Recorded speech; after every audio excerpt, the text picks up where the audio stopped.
That'll be it for qualifying for Sean Roberts, and indeed it will be. First driver to take the checkered flag and see the end of qualifying. Sean Roberts puts in a 1:41.5.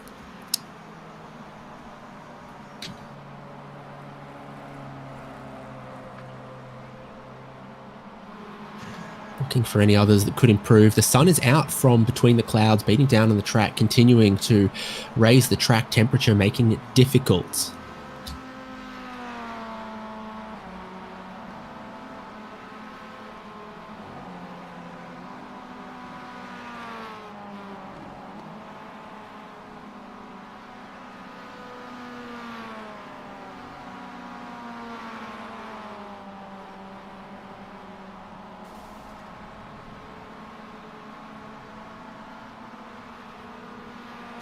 Welcome to everyone watching on HJBC and watching on ChampCar Live. This is the ChampCar iRacing Series, the official sim racing championship of ChampCar Endurance Series.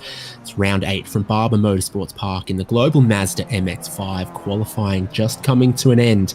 And Michael Polasek improves on his final lap, but not enough to take pole. He will be 0.01 seconds behind Lincoln Fox.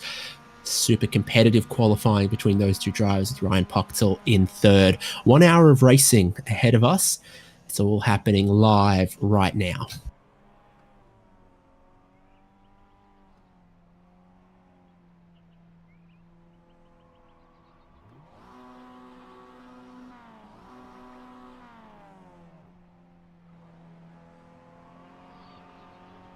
Logan Senhauser, I don't think is going to be using those set of tyres come the race.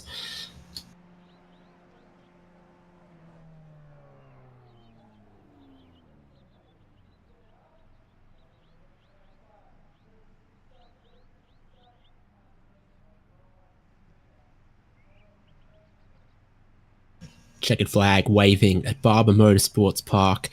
Looking brilliant in this July sun, but it's looking very, very toasty. And that's reflected in the track temperatures that are going to see high tyre wear and tyre drop-off as the heat begins to soak into them. Qualifying is done and locked in, and so for the rolling start, this is how they're going to look. Lincoln Fox from the championship leader, Michael Polasek.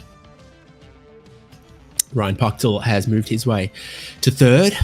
Kyle Robertson in fourth. Alex Harrison in fifth from Jared Collins in sixth. Miles Brown seventh. Joshua Soto in eighth. Aaron Brown ninth. And Mitchell Booth, the top 10, the 5 first rows on the grid. Behind them, Tim Wire and TJ Yankee. Orlando Herald.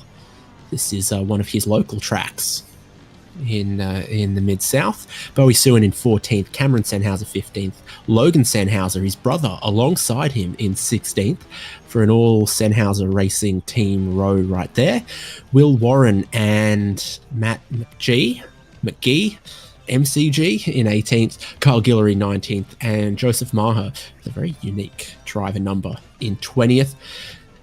The field of Global Mazda MX-5 Cup cars continues with John Nicholford in 21st, Steve Hermé in 22nd, LaShawn Young-Dilworth in 23rd, I think making their first start in the ChampCar iRacing Series.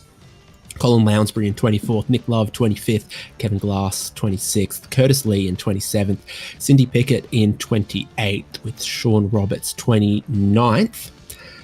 Ian Giebler will be starting from the pit lane 30th, and Bill Salen and Christopher Reagan, don't know if we're going to have them. We'll see when the field pulls away and when the green flag drops. At the moment, the field gridding up on the start-finish line behind the Ford Mustang pace car.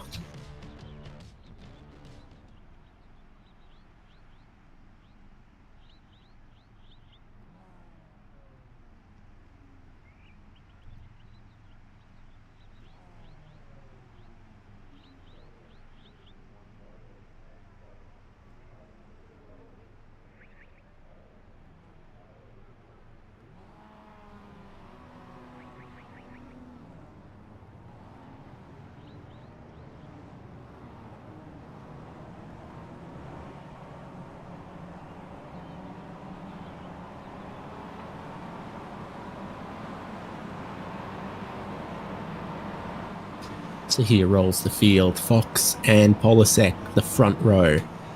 Puchtel and Robertson on the next row. Alex Harrison and Jared Collins, the row behind that. Let's take a look at where things stand coming into round 8 in the ChampCar iRacing series. So across 12 races, it's your best 9 results that count. After round 7, if you factor in dropping 2 of 3 results, Michael Polasek has 250 points to Ryan Puchtel's 222. Jared Collins there in third, 215. Puchtel's been incredibly consistent. Jared Collins is just a little bit behind him on the grid today. And then the top 10 completed by Aaron Smith, Ryan Carwile, Kyle Robertson, Aaron Brown, Bill Woods, Sean Fritz, and Paul Darling. It is still all to play for, but Michael Polasek has been on a winning streak. He doesn't start on pole today, so close against Lincoln Fox. We'll see what plays out at Barber Motorsports Park.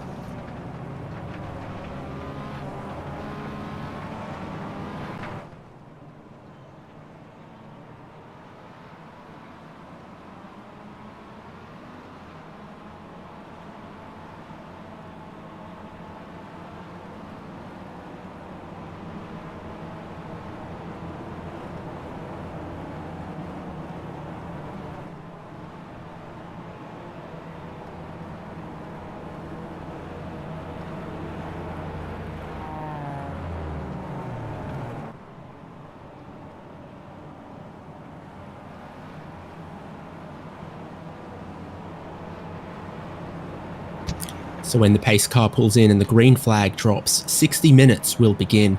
Every driver starting with 4.3 gallons of fuel on board means they're going to need to make a pit stop to add more fuel at some point during the race at their discretion.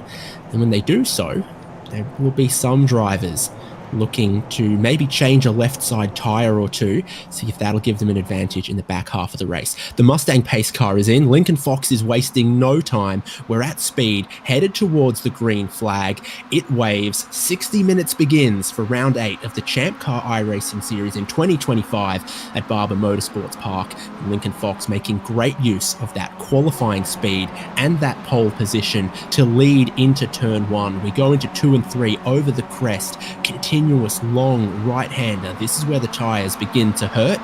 When you head up over the crest, great overtaking opportunity into turn 6 here. Descending braking zone, extends the braking zone, and looking down the inside, one of the Drivetrainer Motorsports cars, looks like Kyle Robertson goes a bit wide. Miles Brown gains hugely and moves ahead of him up into 4th place.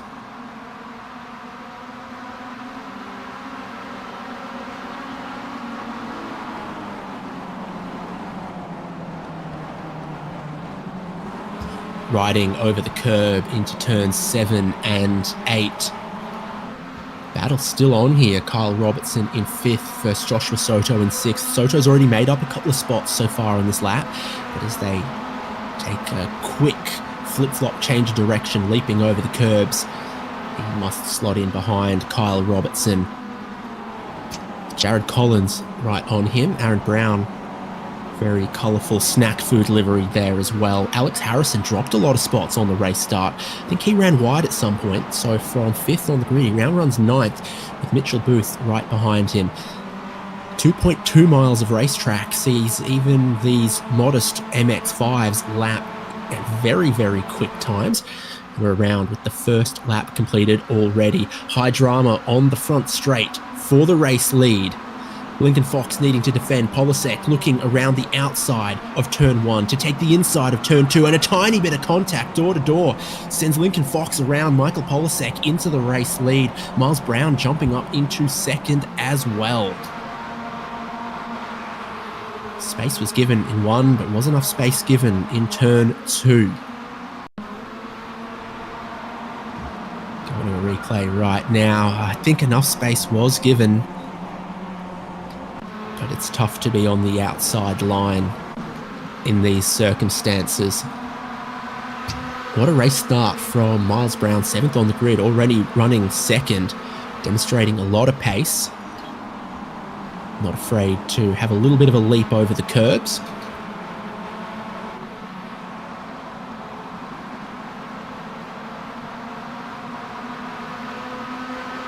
And absolutely every driver has taken the start of the race. So with no qualifying time, Christopher Reagan and Bill Salen started at the back of the grid. Ian Giebler started from the pit lane. And we have 32 MX-5s in action at Barber Motorsports Park for round 8 of the ChampCar iRacing series. But we have Michael Polasek, the championship leader, after 1 lap and 2 corners, back into the lead of the race. Seems very close though through this whole leading group. Miles Brown demonstrating some speed. Ryan Pochtel holding position in 3rd just behind this group. Joshua Soto moving up through the field into 4th. And with their first flying lap of the race completed, a new fastest lap comes in for Joshua Soto, a 1:38.5.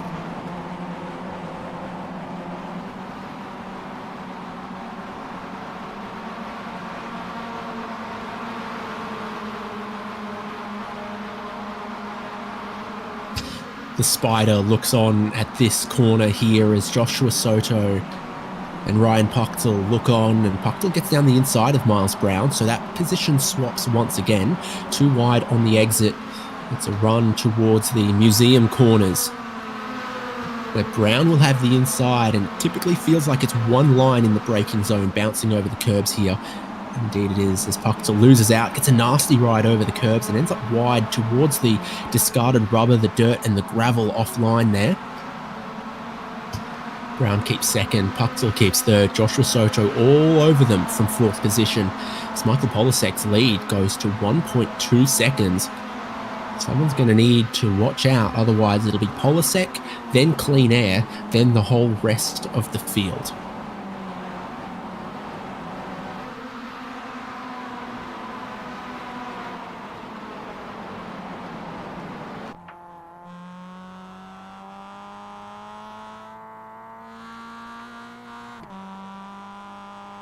Through the final corner, you don't want to run too wide because there's not much in the way of forgiving runoff. Dipping half a tyre into the grass while you've still got throttle and steering lock on can spear you around into the pit wall from that final corner if you extend the track too much.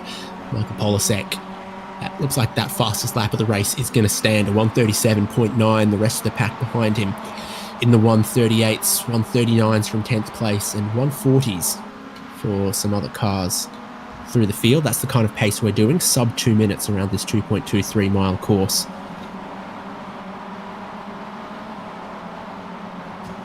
The timing tower there at turn 6. Big braking zone, looking like the biggest braking zone on the course, looking like a good overtaking opportunity. Brown needed to defend his 2nd place, but there's such a compact group of racers behind him. Ran a little bit wide through the museum turn, and Ryan Pochtel had a look, but then if you're not clear by the time you go through this chicane, it is single file through there. You can just about do it flat out, but only if you have all of the racetrack to play with. Leaping over the curbs side by side is going to cost you a lot of pace and a lot of time. And another bad ride over the curbs out into the grass from Miles Brown. Ryan Pochtel goes through. Joshua Soto is going to look for the inside as well to get him into the podium positions, and there's just a little bit of contact between them, and the bumper goes flying for Miles Brown, dislodging his front bumper against the rear bumper of Joshua Soto as they braked for the penultimate corner.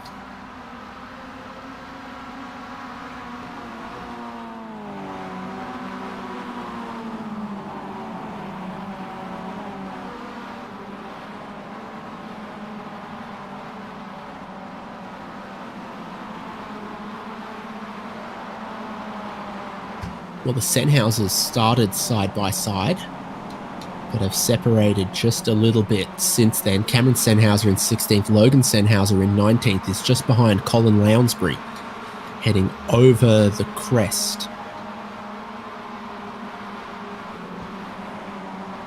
at turn 4.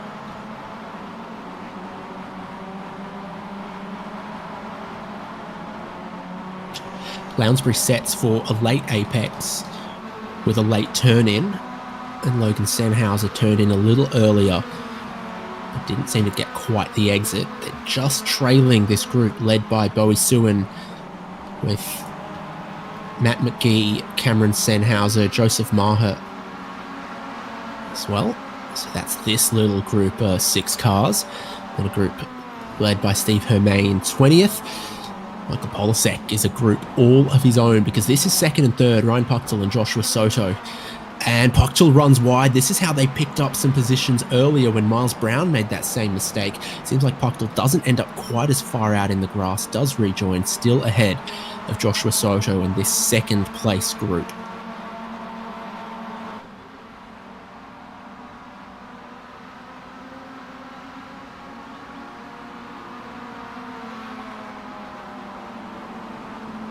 Down into the fast turn 1. Not everyone going all the way out, and to give them a better angle to turn into this incredibly long turns 2 and 3. Your exit off of 3 carries your speed all the way along. Joshua Soto seems to have done well. Ryan Puchtel is not defending. Joshua Soto just sits behind. And Miles Brown not seeming to have lost any pace, at least in the pack, with that front bodywork missing. Showing off a little too much of the radiator and front crash structure.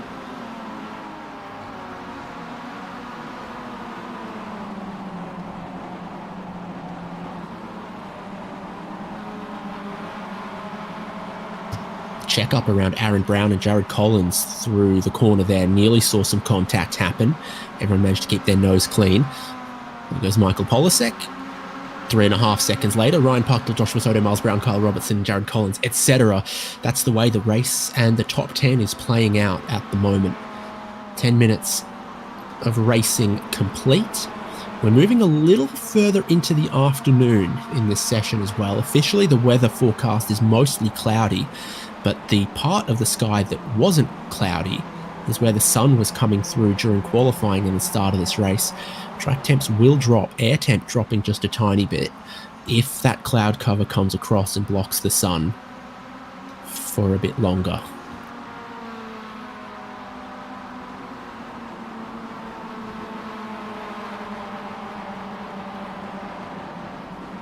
Six laps completed in the opening 10 minutes, and this is the kind of racing you often expect to see from these cars.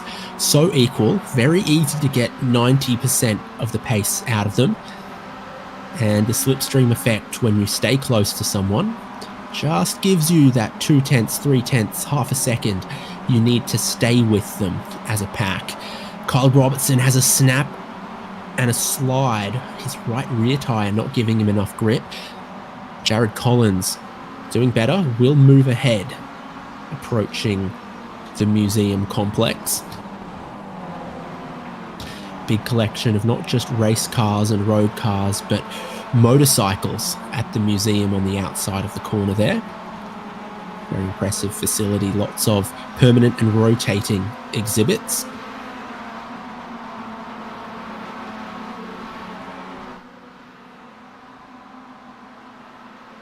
It's Aaron Brown just needing to drop in behind Kyle Robertson as they approach another predominantly single file section.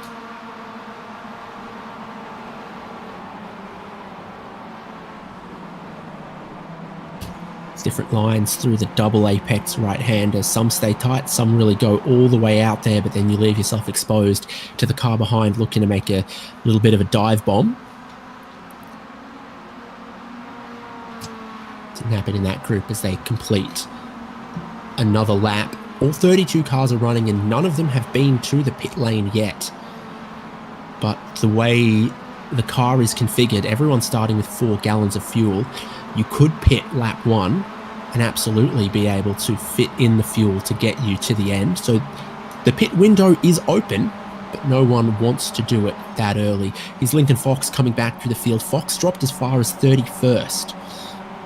Just ahead of Ian Giedler, but now back up into 23rd. And shortly looking for another one.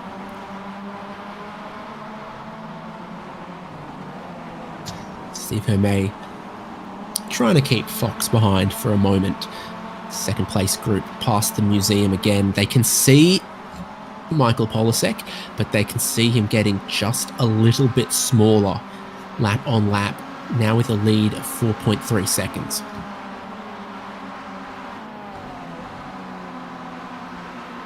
Joshua Soto just feathering and tapping the brake there to stay right behind Ryan Puchtel.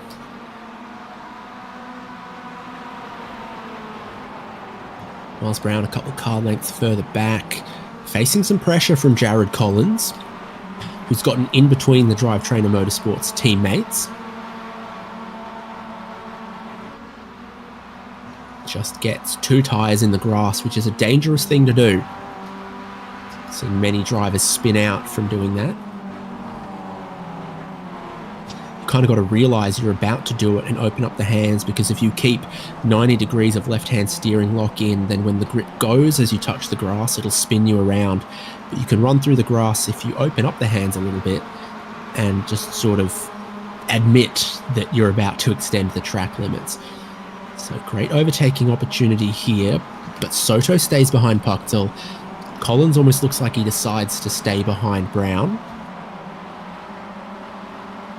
Beginning to drop 8th and 9th out of this group as well. The gap forming between Aaron Brown in 7th and Alex Harrison in 8th.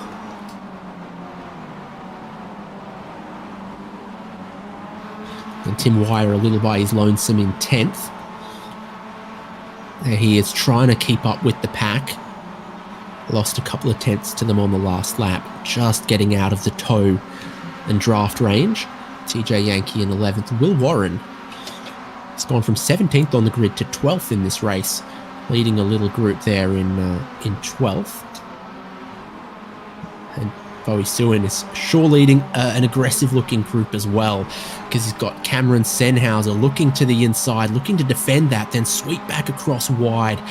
That is a good defensive manoeuvre. Cameron Sennhauser left himself a little bit exposed to Joseph Maher, who decides against it, but they close up here. Colin Lounsbury's got a good run, looking to bounce across the curb and move ahead of Logan Sennhauser. They're side by side through the penultimate corner here. I think around the outside of the final corner is the way to go. Lounsbury looks to cross over under, a little bit of a twitch from Sennhauser. And then Lounsbury swaps back to the inside, Maher alongside Cameron Sennhauser. So it's all action for the Sennhauser brothers in this pack right now. Cameron in front touches the grass, but still has the inside. Dangerous place to be around the outside there for Maher, but he's incredibly persistent with it. And if you can make it work, it'll give you the inside for the next sequence of corners. Things have also broken loose in 2nd, 3rd and 4th. Miles Brown going ahead of Joshua Soto. Puchtel now defending from Miles Brown. 2 wide on the way into the museum turn. Miles Brown around the outside. Puchtel has a big slide across the curb on the inside. Pushes wide. Pushes Brown wide.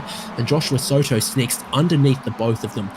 Jared Collins alongside as well as Aaron Brown looks for an offset. It brings Alex Harrison and Mitchell Booth back into the pack, side by side through the chicane, costing themselves time. Miles Brown out into the grass. Ryan Puchtel leads this group. They have all put their boxing gloves on and they are swinging in the 2nd place pack right now.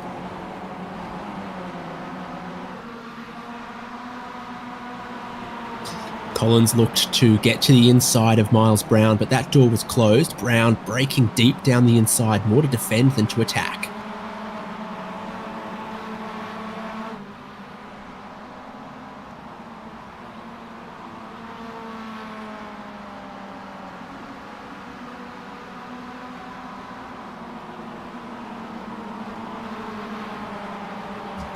Only one driver yet has been to pit lane, and it's Christopher Reagan, who's gone on the tow hook.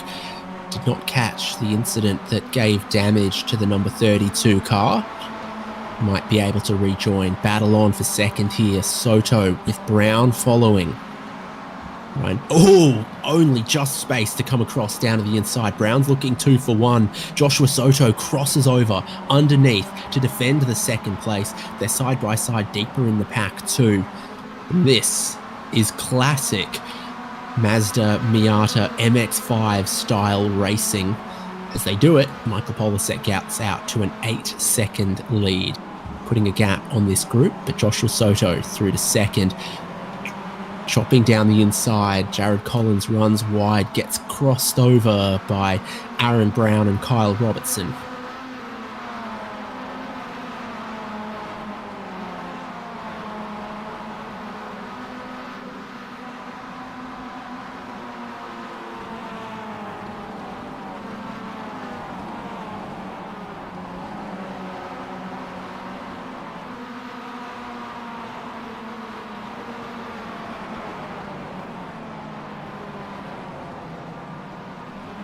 Unique pit entry here at Barber Motorsports Park. You just carry heaps more speed into the penultimate corner, shoot out wide and into the pit entry.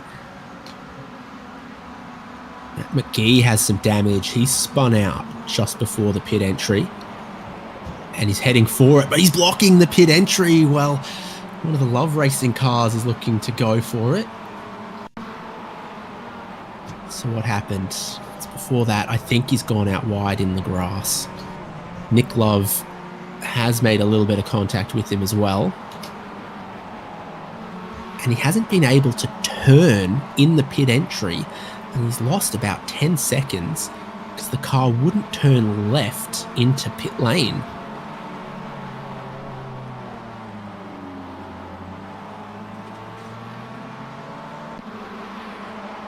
My guess is that will have started by running wide out on the grass over the blind crest.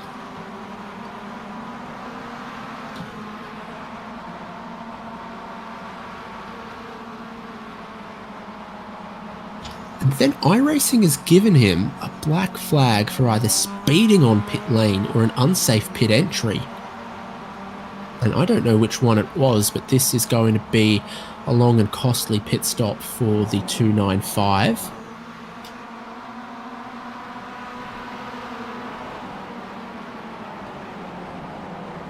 One of 5 drivers representing Canada in today's race. Most drivers representing the United States. Joshua Soto, for some reason, representing Antarctica, and Michael Polasek representing South Georgia and the South Sandwich Islands.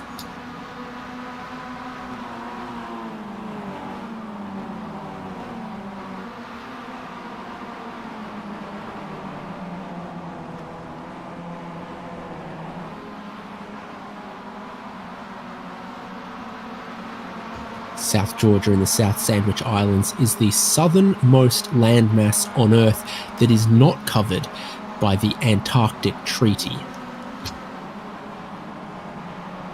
This is facts you didn't think you were going to learn from the ChampCar iRacing series. Curtis Lee is in pit lane, so with 1/3 of the race complete and 2/3 still to go by time, we're starting to see a couple of pit stops, both strategically for the fuel that the drivers are going to require, but also for damage in the case of Nick Love, Matt McGee, and Christopher Reagan. This looks like a 4 tyres decision from Curtis Lee, both sides of the car going up on the jack stands. And then pulling away after 28 seconds. When the leaders do eventually pit, I think we're going to see some pit stops a little bit quicker than that. Fastest pit stops so far, Nick Love, 22.6 seconds. Live timing is available.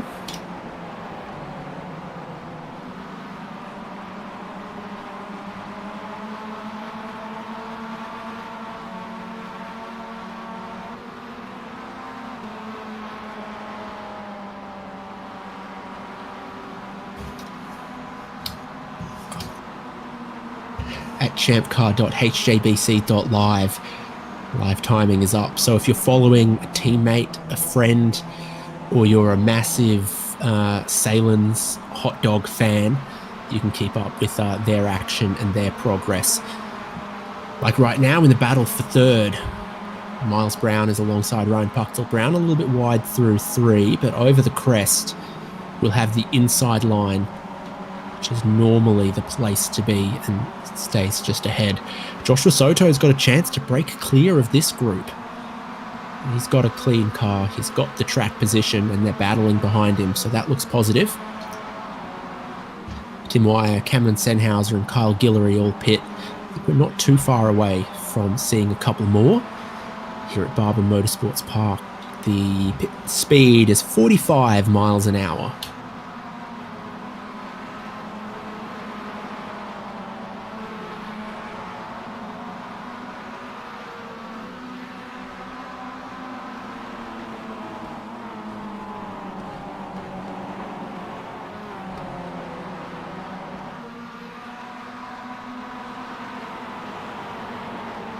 So here's pit entry to the driver's left, so you just don't brake as much heading into the penultimate corner. and you make a little shortcut. No one from this group. Aaron Brown is experiencing a problem in the 45 that I don't know what is. We'll check on it if we can.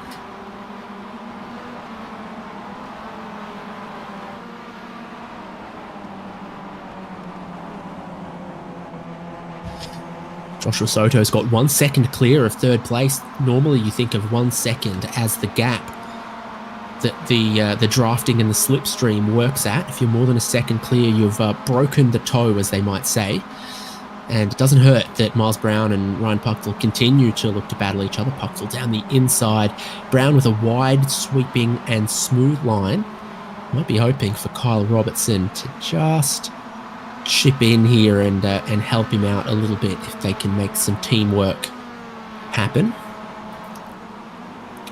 From Drivetrainer Motorsport, you've also got LaShawn Young-Dilworth flying the flag of Jamaica, and a few of the other drivers do as well on their helmet.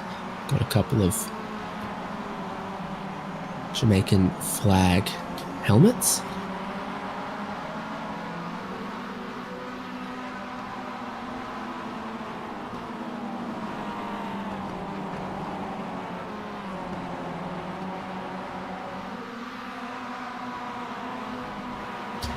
The Australian cricket team defeating the West Indies at Sabina Park, Kingston, Jamaica yesterday in an incredibly dominant performance. A couple more drivers heading for pit lane. It includes a duo of drivetrainer cars. Now there will be a possibility for Miles Brown to repair that car. Keep an eye on if that happens. And of course, for these leaders, critical to see if in these hot track temperatures they decide it's worth the time to fit a new left tyre. Robertson, Brown, Mitchell Booth, a whole heap of drivetrainer cars coming in. Brown does get that car repaired. Right hand is going up on these cars. A surprise to me. Lincoln Fox and LaShawn Young-Dilworth also coming in. Left side's also going up. So is this a all-4 tyre change strategy? Lincoln Fox also gets a bit of repair work done as they come in, and in the race off pit road after a 23-second stop, there goes Miles Brown. Kyle Robertson, 26-second stop, just a tiny bit longer, and Mitchell Booth's up to 30 seconds and still ongoing. Not sure for him. Left side action happening for Lincoln Fox too.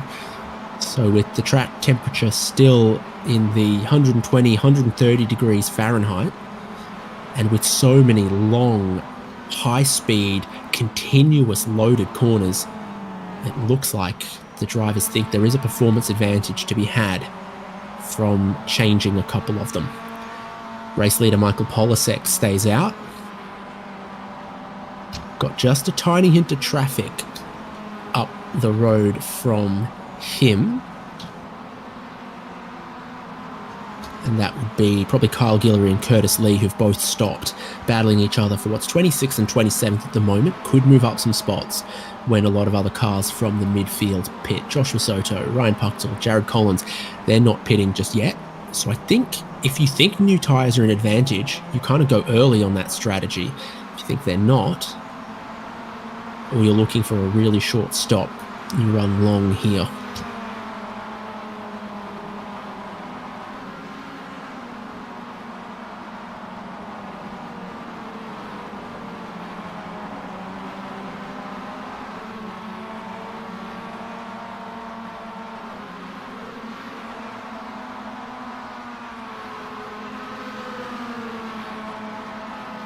So Miles Brown, the leading car to have stopped, and we did see both sides of that car go up on the jacks in the pit stop as well. So the next flying lap from Brown, he's going to be hoping to undercut a few of these cars that he was battling, drivers like Joshua Soto and Ryan Pucktel and Jared Collins. See if the new tyre can come in early and give him an advantage battling for the podium.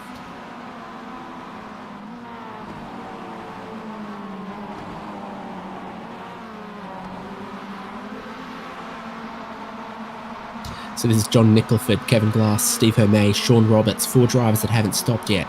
13th, 14th, 15th, 16th.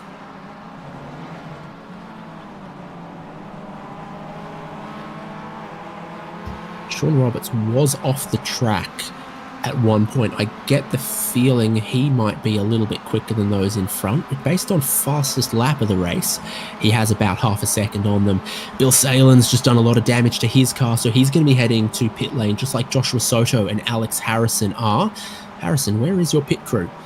He's still looking for them. And TJ Yankee, Bowie Suin in, but Bill Salen, I think he's done what we saw happen before. Just a little bit of grass, spinning around, getting the inside. That car will not turn right at all, but it keeps him out of the way of the other cars that are coming in. Joshua Soto's stop is done, 24 seconds. Alex Harrison's stop is done, 20 seconds. Soto looks like he's going to stay ahead of Miles Brown by a little bit. You know, the stop time very similar to Miles Brown, but the pit lane transit time a second and a half quicker.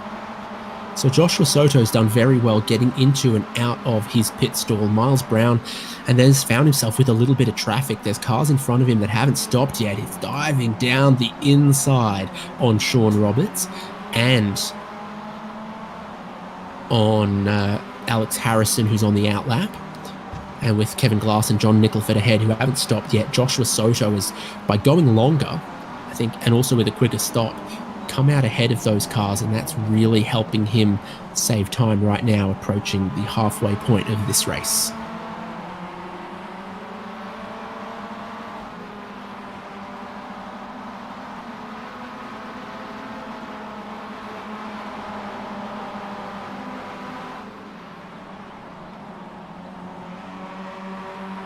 "30 minutes down, 30 to go. Michael Polasek still leads, 11 seconds ahead of Ryan Puchtel and Jared Collins. Joshua Soto, who was running second, made his pit stop, ended up mostly clear of the traffic as more of the field are coming into pit lane as well.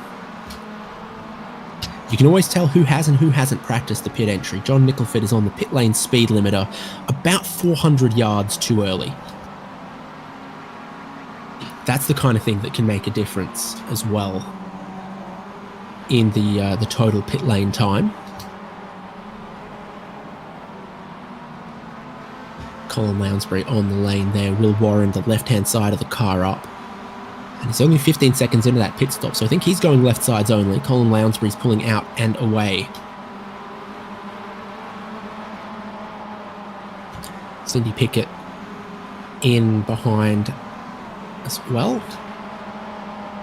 Oh, Miles Brown's just spun trying to pass the traffic, so competing for a podium spot, having pitted early with a slow stop, ended up in some traffic, trying to work his way past drivers like Kevin Glass that haven't stopped yet.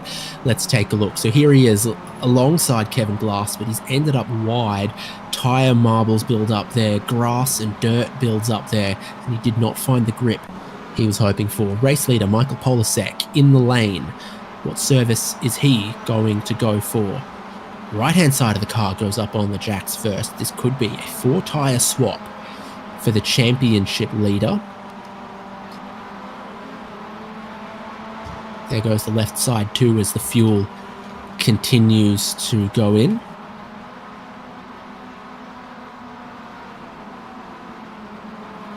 .9 seconds out and away. Not the quickest pit stop in the field, but it looks like Polasek will be fueled up to push hard and with new tyres that will also give him some grip in the remaining 28 minutes. He is 7 seconds ahead of Joshua Soto, who was second before the pit phase window opened. There's the gap between them. Every car in front hasn't stopped yet. The gap is 7.2.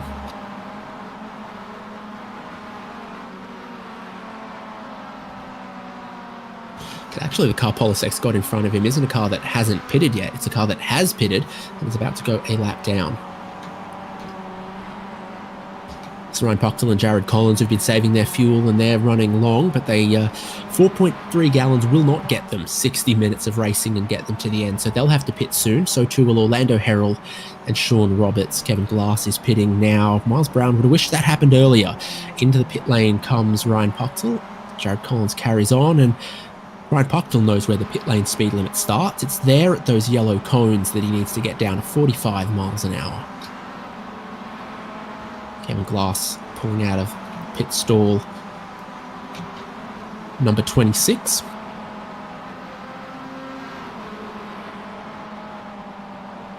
"45 available pit stalls on pit road here, so with 32 drivers, everyone gets their own. You don't need to share. There are some other tracks and at bigger grids and more participants where you do end up having to share." Alex Harrison versus Kyle Robertson. Sean Roberts behind hasn't stopped yet and won't stop this lap either. Buckdell's stop is done at 22 seconds. Bit of a grass and a slide and a snap back there from Kyle Robertson. Alex Harrison will get ahead of him. Ryan Puckdell comes out of the pit lane ahead of both of them and into turn 2. It looks like Robertson actually holds on with a scary moment out of the final corner.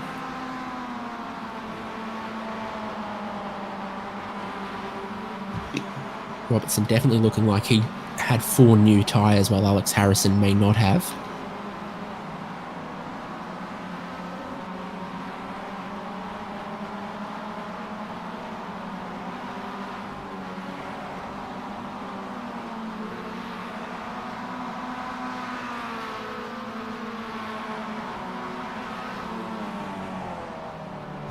Comes Jared Collins, briefly leading the race for the 1 lap. And the start-finish line is halfway along the pit lane, so he'll actually get to that in the lead of the race as well. They'll count with his pit stall down the exit end. All of the pit stalls are given based on qualifying order, so your pole sitter's just behind the pace car. And so if you qualified 5th or 6th or 7th, you know you're going to be towards the pit exit end. But as service is ongoing for Jared Collins, Michael Polasek will come through and back into the lead of the race. 24 minutes to go.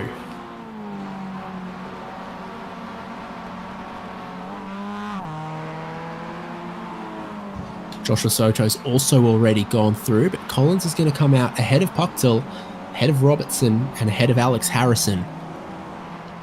So remembering that Collins and Puckdell were right alongside each other before Puckdell pitted in. That's a good effort from Jared Collins to end up 2 seconds ahead. If Puckdell caught a little bit of traffic, and I'm seeing a quicker pit lane time from Jared Collins, interestingly as well.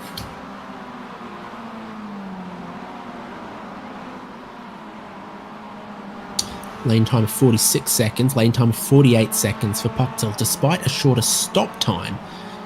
So I don't know what kind of a problem Ryan Puckdell had there. Maybe slow getting out of the pit stall and up to the pit lane speed limiter. Sometimes you see drivers kind of run out of fuel halfway down the pit lane and they can't actually keep the pit lane speed limit, but they can coast into their pit stall. Not sure that's what would have happened. There are mechanical black flags out for Cindy Pickett and Kevin Glass. So they're both going to have to stop again. Now, is it combined or separate incidents? This is Pickett. Oh, okay, that is combined. Kevin Glass at the top of the crest in an odd spot.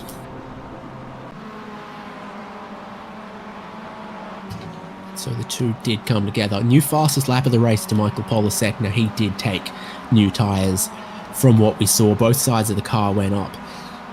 Track really hasn't cooled off much. In fact, if anything, I think the track's gotten hotter, but the new tyres respond really well. 132 Fahrenheit for a track temperature is pretty toasty. I think they normally say above about 100 you shouldn't walk your dog on pavement, so don't walk your dog on Barber Motorsports Park.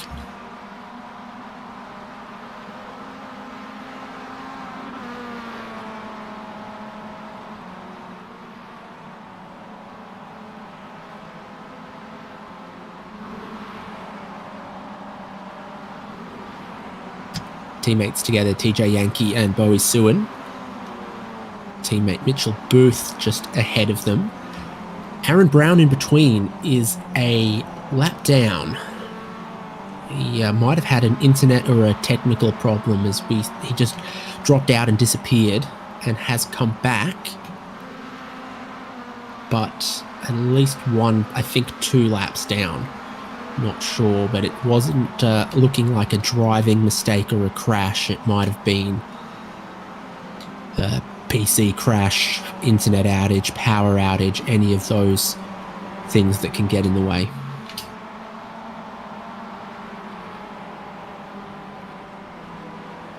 Michael Polasek is determined to win this race and by as much as he possibly can.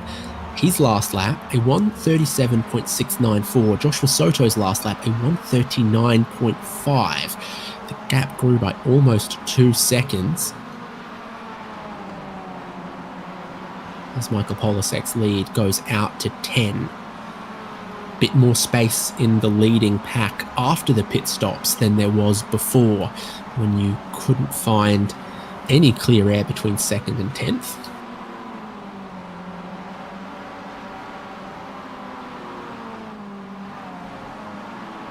But there are a couple of groups of drivers battling each other. We saw TJ Yankee and Bowie Suin together, and we will once more. Aaron Brown, we know, was quick. He had top 10 pace, but he's a lap down to TJ Yankee. So that's always an interesting situation when you're thinking, is this guy going to get out of the way? And he will. But we know that when it's going well for Aaron Brown, he can hang with the fast guys, no doubt. But doesn't want to get in the way of Yankee and Suin. Orlando Herald, Colin Lounsbury, and Logan Sennhauser. 14th, 15th, 16th at the moment.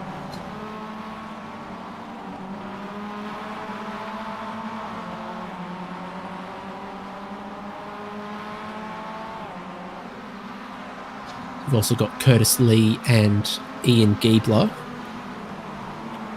Now, Giebler started from the pit lane as he was meant to, and he's slowly been working his way up through the field.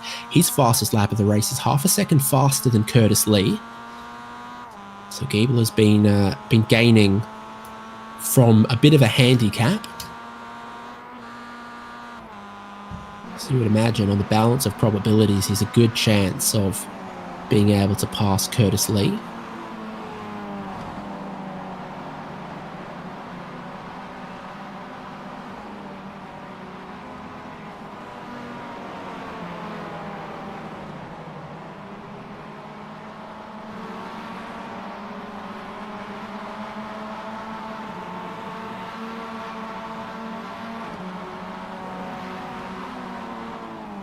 Onto the pit straight, and the next car for position is Sean Roberts, just 3 seconds up the road from them as well. Roberts does a 1:41.2, Curtis Lee does a 1:40.8, so they're also, at the moment, catching Roberts.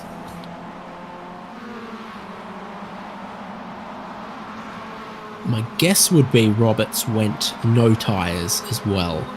Quicker stop from Roberts, but slower pace right now in this later phase of the race. Go past the best overtaking opportunity on the racetrack, and Ian Giebler doesn't take it. So we might have to just wait a little bit. Sennhauser and Lounsbury were battling, and I think Logan Sennhauser got ahead of Colin Lounsbury in this group. They're still both behind Orlando Herald.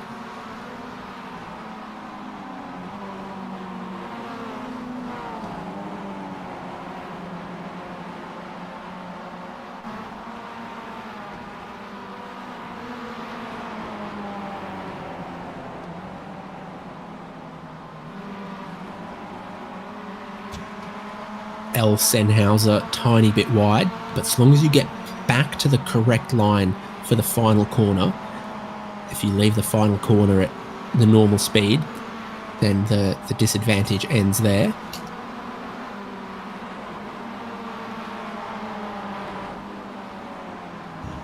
And this group, catching Joseph Maher, I think we're going to, over the next 10 minutes or so, see quite a few cases of drivers who lost 10 seconds on the pit lane, taking 4 tyres, gaining on the racetrack and meeting again with the drivers that they were racing before the pit phase. So the two different strategies eventually converge, where the time lost on the pit lane that gives a gain on the racetrack, eventually your fixed term deposit is returned to you with some interest. For example, Ryan Puchtel, 22-second stop. Kyle Robertson, 26-second stop. Last lap, Kyle Robertson 7/10 quicker. You can see that on the graphics on screen. There's also just a tiny bit of traffic at play here for 4th and 5th positions. I think they are clear of that, which might have been Matt McGee or John Nicholford.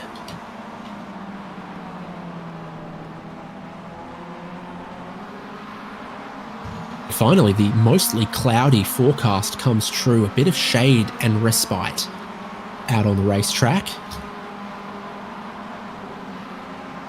If you're a driver that didn't take new tyres, you're praying for those track temperatures to drop. But for everyone else, they're thinking if the track stays hot and the tyres go away and overheat and slide, for everyone who took a quick pit stop, then I'll have a good advantage and a chance to gain. Decent convergence of strategy happening towards the end of this one.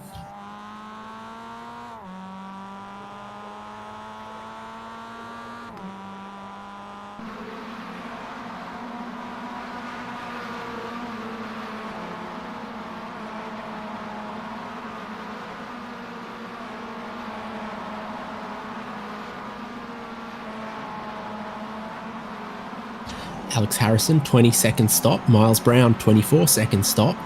Last lap about the same though. 6th and 7th, Brown's ended a bit offline going in there. Too hot, drops back.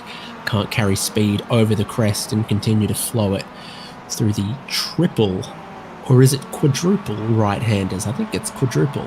Yeah, I'd say so.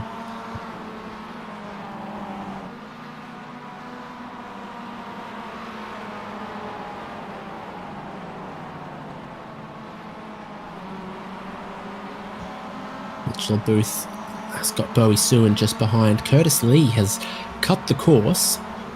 Ian Giebler is ahead of Sean Roberts and Curtis Lee now, and up into 20th. So they keep their track incredibly pristine. Michael Polasek, race leader, spun. The race leader trying to put some lap traffic a lap down.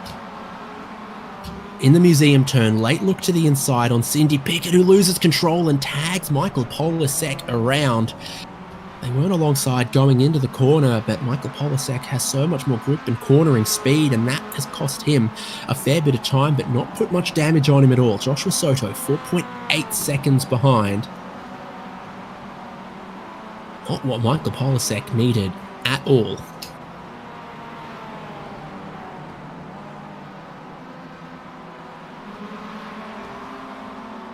Cindy Pickett's battling for position with Kevin Glass, so didn't really want to let the race leader through at that point, but maybe should have. Now, Michael Polasek and Joshua Soto are looking at that battle once again. Polasek rejoining just a couple seconds behind. Cindy Pickett in front of us, Kevin Glass in front of that. Two drivers that have already come together in this race. Two drivers that have been twice through pit lane. Both of them should actually be very thankful that at their first pit stop they didn't take their fast repair and still had it for the next time. Michael Polasek, and that's very smart from Cindy Pickett, perhaps recognising the mistake from early on and giving Michael Polasek the whole corner and letting the race leader through. Joshua Soto will be fingers crossed for the same treatment. Otherwise, through this traffic, he's going to struggle to stay with Michael Polasek. Kevin Glass, next car to lap for the race leader, but it feels very single file through this back half of the racetrack. Polasek's going to have to be careful.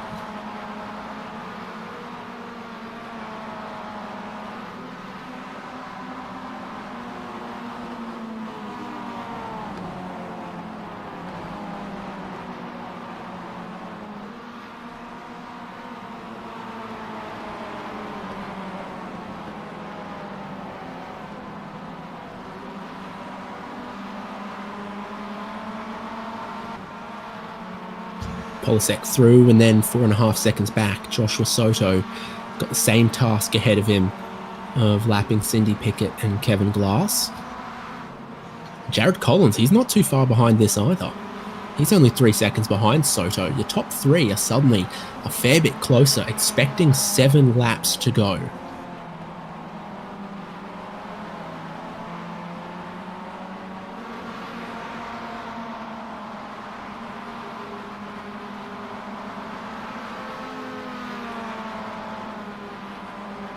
Miles Brown's in the pit lane for a second time. Did he not take enough fuel the first time? Or I don't see much damage or any other problem or black flag or anything. Might just be fuel. 6 seconds. Tire change going on. No idea what's going on for the 222. An unexpected delay for the driver that qualified 7th is going to exit the pit lane in 15th or 16th. There's some other cars at speed through turn 1. They're going to end up ahead of him. So he'll be behind Colin Lounsbury and Orlando Harrell.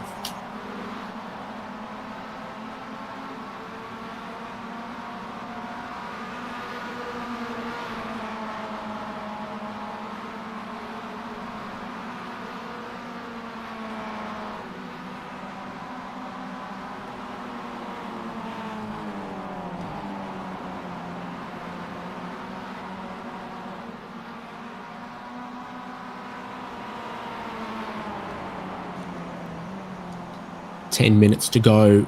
You would have thought all pit stops done for everyone, but Miles Brown needing to make another stop for some reason.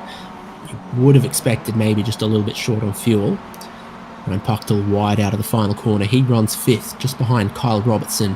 Closest battle in the top 5 is this group.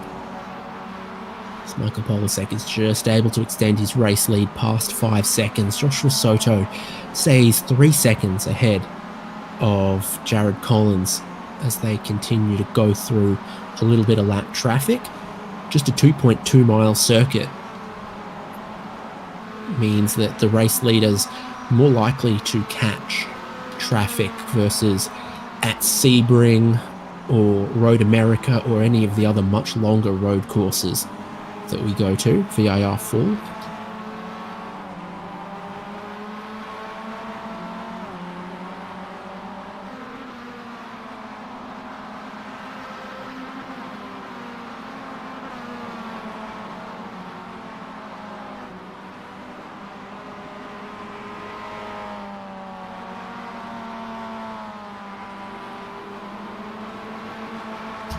Will Warren and Cameron Sennhauser have come together at turn 1. Sennhauser is in the gravel. Warren has a lot of damage on the front right of his car. Sennhauser, okay, so Warren's ahead, bounces the curb and gets into a slide and snaps back. So an honest mistake from Will Warren, but as he lost control, he's gone and tagged and done quite significant damage to the left rear of Cameron Sennhauser. Sennhauser had a look to the inside of turn 1, backed out of it. Will Warren has slid, lost control, and then snapped back, and big damage between both cars.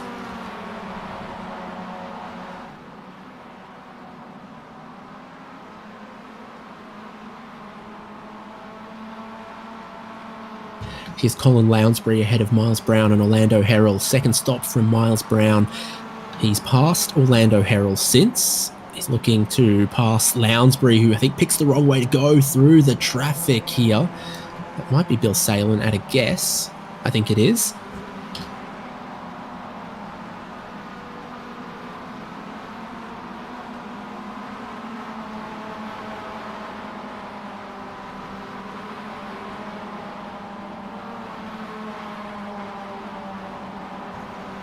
Always difficult to know which way to go and how much to back out of it if you're trying to let some leaders through, and if you're the leaders, always confusing to know which side of the racetrack to go to for your best chance of trying to pass them.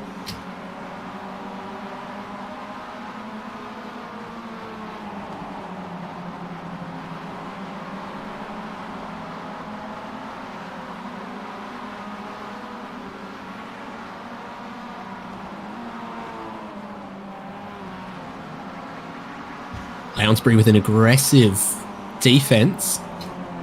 But Orlando Herald gets down the inside. Does he get too much curb into the museum turn? I think that's just about textbook from Orlando Herald.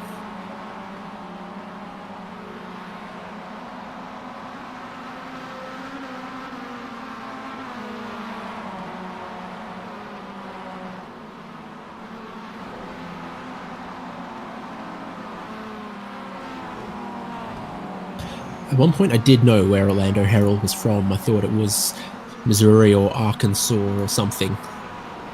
So I think this is close enough to a home race for him. Closer than Watkins Glen or any of those other examples. Done well, moving ahead of Colin Lounsbury.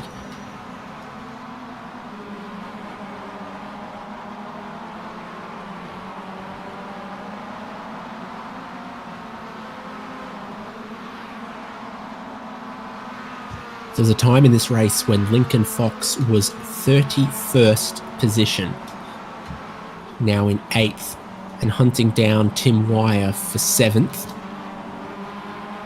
Not too far behind Alex Harrison in 6th either. Last lap from Fox, 38.5, 39.8 from Wire. So this is closing in quickly. And I think Wire, who's dropped back from Harrison, might have a little bit of fuel worries, because that is a car well and truly off pace.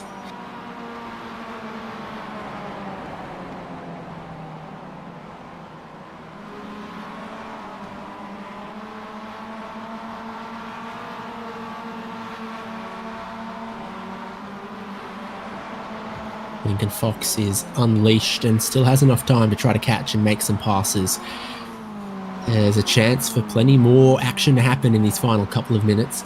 4th and 5th are also super close. We go there. Ryan Puckdell just behind Kyle Robertson.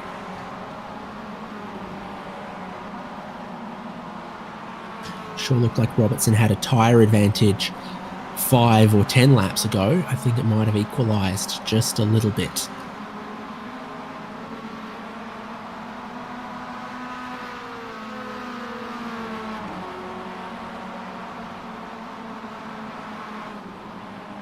Like the leaders had to, they've got to lap Cindy Pickett.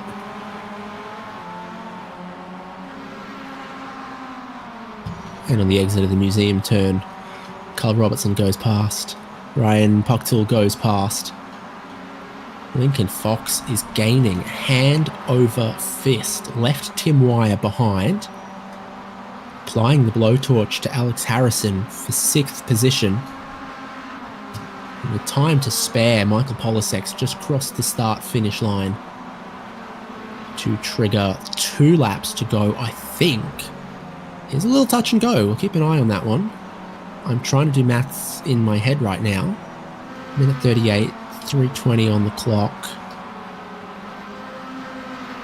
Oh, it will be very close if it's 2 laps to go or 3 laps to go. White flag won't have waved this time, so it's next time that we'll know the white flag waves or doesn't, whether this is going to be a 36 or 37 lap race. I think we were predicting 37. So we'll see what the pace from Polasek is. We'll also keep an eye on the pace from Lincoln Fox. Last lap, 38.8. Third fastest car in the field behind Michael Polasek and Joshua Soto. And 1.1 seconds quicker than Alex Harrison. Whoa, a miscommunication there. Fox trying to psych out Alex Harrison. Alex Harrison kind of trying to let Lincoln Fox go. Lincoln Fox will go up in a 6th. Harrison and Wire both looking a little short on fuel. Often happens in these races. You have a 30 minutes of close pack racing and slipstreaming, and you save a lot of fuel in those circumstances. Then you take your pit stop, you appear all by your own, and it's a tough slog at higher fuel consumption, racing all by yourself. So if you don't predict that and give yourself a little bit of buffer margin, you can find yourself in the back half of the race struggling to save as much fuel as you did in the first half. Does not seem to be a problem for Lincoln Fox, who goes up in a 6th. And in fact, now I look, I don't think anyone had a shorter pit stop than Alex Harrison's 20.4. Not that I can see on the live timing.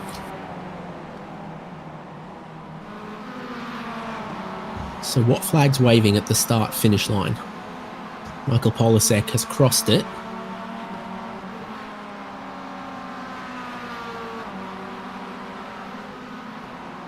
And I'm not seeing anything that says final lap.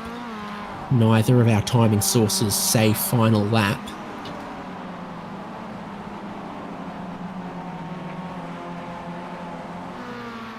Logan Sennhauser is about to cross the line so we could see with him.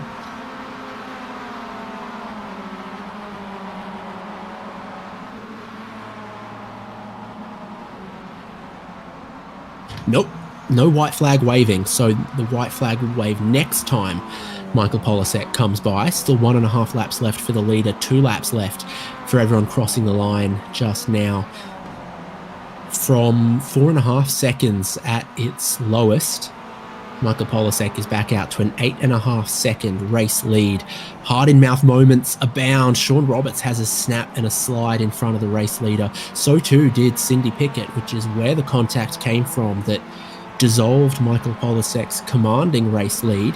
Now with the clock just running out a second as Polasek crosses the line, it sends us round for one more lap, the final lap of round 8 of the ChampCar iRacing series from Barber Motorsports Park. The championship leader with this race halfway in his back pocket from Joshua Soto and Jared Collins. Ryan Puchtel might be running out of fuel. Alex Harrison too. Tim Wire has come back at both of them and gone up into 6th, and this is way off pace from Ryan Puchtel on the last lap.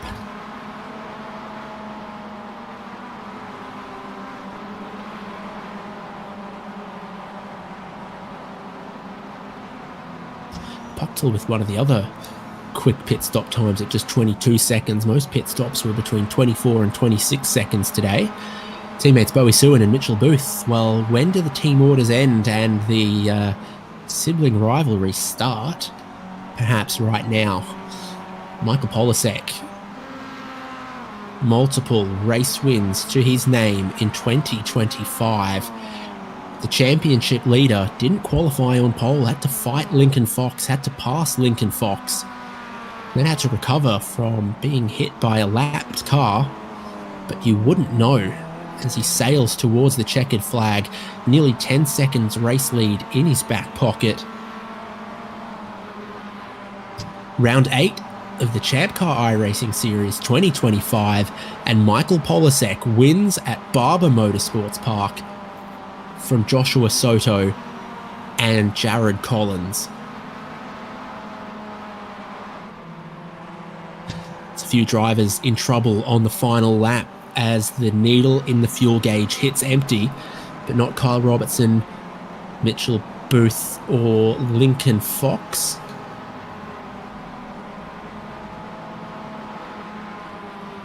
Ryan Puchtel is losing more and more spots. Alex Harrison's also in trouble. Where's Harrison? Bowie Sewin's gone past him. Oh, he's hardly making it over the hill. He's going to lose more spots. Alex Harrison is out of fuel. 2 corners to go. Here comes TJ Yankee. Here comes Ryan Puchtel. Puchtel's lost spots, but he's conserved all the way to the end. Puchtel gets him back, and you've got to get all the way along the front straight. Who's next? Oh, here comes Logan Sennhauser. Here comes Miles Brown out in the grass. He's not going to make it. They're going to pass him. Here comes Colin Lounsbury. But Alex Harrison gets to the line.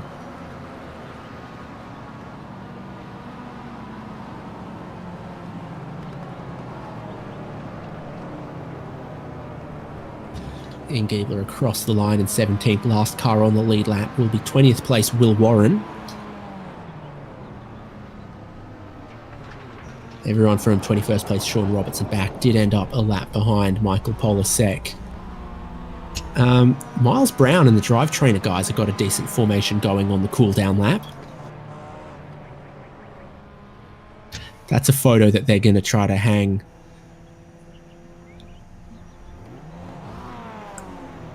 I think LaShawn Young-Dilworth, maybe they see him with the right paint on. I don't, but that's the turn up from the guys at Drive Trainer Motorsports. Kyle Robertson winning the Drive Trainer Motorsports Challenge class. But Michael Polisek's the race winner. He takes 50 points and another race win to his CV at Barber, one step closer to the grand prize $2,000 of ChampCar Endurance Series credit that Polisek's already driven in the ChampCar Endurance Series. Already knows where he'd want to put that kind of prize to more real-world wheel-to-wheel racing. Tongue twister. Josh Soto, Jared Collins joining him on the podium as we continue to go through the results. Kyle Robertson 4th, Lincoln Fox recovering to 5th, Tim Wire in 6th, Bowie Sue in 7th, Mitchell Booth 8th, TJ Yankee in 9th. Ryan Puchtel recognised the fuel situation he was in early and saved to stay in the top 10. Logan Stenhauser in 11th, Miles Brown 12th, Alex Harrison running out of fuel and dropping from 6th to 13th on the final lap.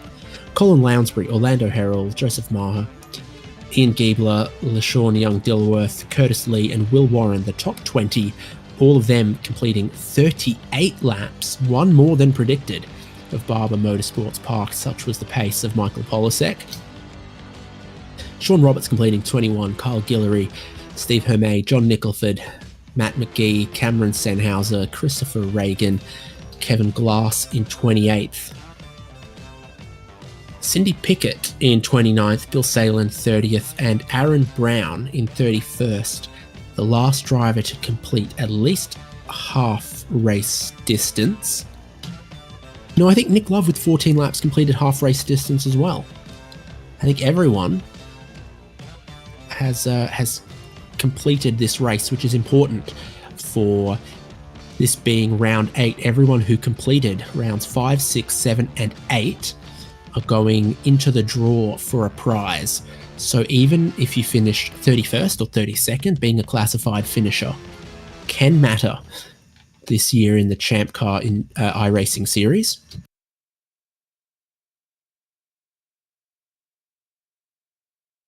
That's our results. And some of our drivers are standing by. 3rd on the podium, Jared Collins is going to join us. Well, hello, Jared. Congrats. Hey, thank you. Certainly had a good look at Joshua Soto for most of that race, and a chance that you guys could have brought the fight. Yeah, it was after the pit stops. He had me, and I don't know if he was saving fuel, but I felt like I was reeling him in pretty good for the first couple laps. Then we kind of held at the 3-second mark, at a 3-second back. I thought if I could get another second going through lap traffic, I might be able to get in his draft and suck up back to him. But yeah, I got to the 3 seconds, then kind of just stalled out there. Hot day, and by the looks of the lap times, you could certainly feel that after a couple of laps on the tires. Yeah, it was really slick and greasy. Had to make sure not to overdrive, especially in this car. You'd wash out and lose a bunch of time and lose your momentum. So really had to try to keep the tires under you. And you after the pit stops, you could push a little bit, but tires got hot and greasy, and then lose all your grip in the heat. You're one of the drivers battling for a top 3 in the championship since the drop rounds factored in, and last round Ryan Puchtel had jumped you, but a result like this, I think you've put a little bit of a delta between yourself and him. What's your focus at this point of the season, seeing how dominant our championship leader is? What are you fighting for? Yeah, I think ultimately I'm fighting with Ryan for second. He's a great competitor and very fast, very clean. So hoping that I can just be consistent, keep finishing on the podium, and see where the cards fall at the end. We'll see though. I think might need some more second places and maybe take the fight to to pull a sec at least once. But he had the field pretty covered today by a lot. Well, congratulations. Thanks for joining us. 4 rounds to go. Best of luck, Jared. Thank you very much. Have a good one.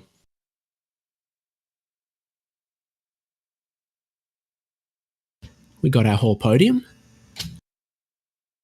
So we can move to second place, Josh Soto. So talk us through your perspective of everything that happened across 38 laps, 8th on the grid to second place, and plenty happening in between.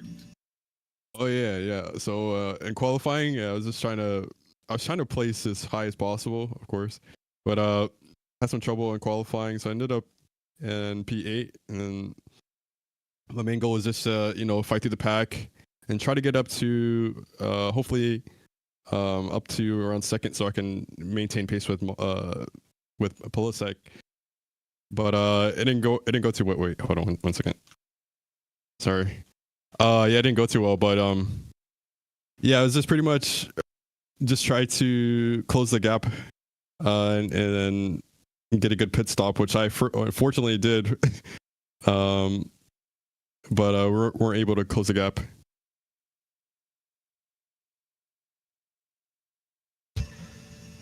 So across the 3 cars that we've got for the championship this year, I definitely think of this Mazda as one of your best cars. Is it a case that there's a lot and a lot of experience that you can bring to a round like this? Oh yes, for sure. Yeah, I don't know if I would be able to hop into like a BMW with not that much practice and then be able to be competitive. But yeah, definitely the experience in the MX-5 does play a huge part in being able to match paces. So yeah, definitely goes to experience. Well, congrats on the second place. And, for a second there, it looked like you were really making the eventual race winner have to work for it and have to keep his pace up and have to maybe take some risks cutting through the traffic as well. Oh, yeah. I think I did have like a little bit of damage. I'm not sure where, but yeah, it was, I had seen him spin around the chicane complex, I believe, and I was wondering if he had contact with another car, but he didn't, and he maintained pace. He's just a really fast driver. So, congrats to Polisek.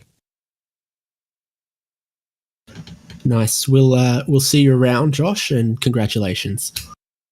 Thank you. That means there's one last person on the podium to speak to. It's the race winner, Michael Polisek, and, well, lots of things I could ask you. Thinking towards the end of the race, how deliberate was your pace to make this a 38-lap race? Honestly, I was just driving at that point. From after I got the 2-second gap early on in the race, so it's just a matter of just vibe and survive the lap traffic. So it was very inadvertent that I had accidentally made the race 37 laps. I was planning for it to go 37, which is why I took the extra fuel. But I was surprised it still went 37 because my fuel calculator was saying like, oh, the race is going to be like 36.01. And usually that means it goes 36. And we've seen you win in all 3 cars. You've put yourself in the best spot at this stage of the season with another win. What are your goals for the remaining 4 rounds of the season? Win all 4 of them. Quite simple. And I guess since last time we spoke, you had just done some racing. What's in the future for Michael Polisek? Where are people going to see you? So next month I'm going to be running the Thompson 12-hour with Ramen Racing. Their car, I raced it at Watkins Glen, and it's a quick car, especially in the corners. So I'm definitely looking forward to driving that. People have told me it's a really fun to drive car, very easy to drive. So hopefully I'll be able to just jump it and get on pace as soon as possible. And after that, I'm not entirely entirely sure what's in store for me. I'd like to do a lot more ChampCar, so if any teams are interested, please contact me on Discord or anywhere else. You hear that? If you need a race winner, a season champion in your car, Michael Polisek's available, everyone. Okay, I'm spreading the good word for you. And any other moments from the race that sort of stuck out to you? There's sort of one very obvious one. Yeah, the lap 1 shenanigans, I'm not entirely sure what happened. I wasn't really expecting Lincoln to lift off through that flat-out corner. I don't really know what was going on there. But other than that, the race was pretty clean. The incident that I had with Cindy later on in the race was just unfortunate. Just a matter of both of us just not leaving enough space. But other than that, pretty clean race, and looking forward to what the next round is. Well, thanks for chatting. Congratulations. And is there anyone that helps you, supports you, or anyone you'd like to thank? Yes, definitely. First of all, thanks to everybody from the Alpha Touring Challenge for watching and supporting me through pretty much every single round of ChampCar. Couldn't do this without you guys. Thanks also to my friends and family for supporting me as well.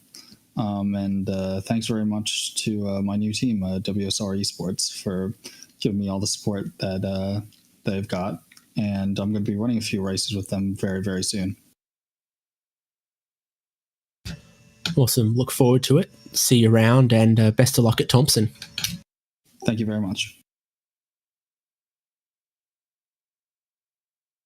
So our podium finishes: third place Jared Collins, second place Joshua Soto, and race winner, championship leader Michael Polisek, extending his championship lead yet further. A lot of wins in his back pocket.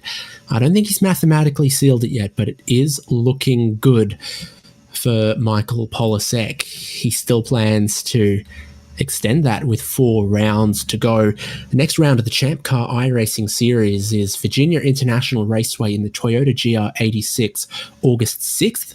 Means that the last day in July is going to be a practice round as well. We run a practice the Wednesdays before championship rounds.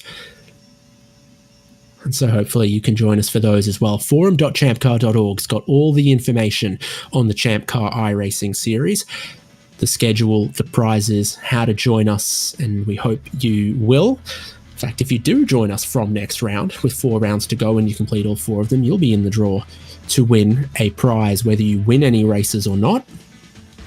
And we'll have the draw from rounds 5 to 8 to happen as well. Plenty more to come this year for ChampCar iRacing series. Been our pleasure to bring you round 8 from Barber live on HJBC and ChampCar Live. I've been David Haynes with Michael Derby, and we'll see you in a couple of weeks' time for Toyota GR86 at VIR.